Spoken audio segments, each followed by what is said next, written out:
भीमा खोऱ्यामध्ये होत असलेल्या पावसामुळे वरील 8 धरणांमधून सुमारे 70,000 क्युसेक पाणी सोडण्यात आल्याने उजनीच्या पाणी पातळीत वाढ होणार आहे.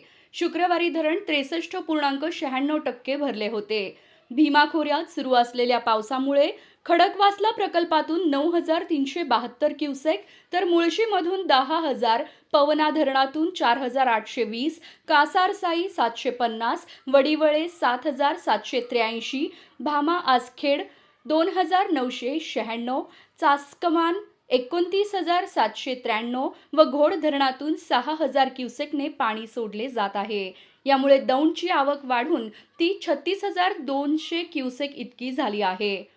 धरणातील एकूण पाणी साठा हा 97.92 टीएमसी इतका असून यातील उपयुक्त पाणी 34.27 टीएमसी आहे. धरणातून भीमा नदीत सोडण्यात येणारे पाणी पूर्णतः बंद करण्यात आले आहे.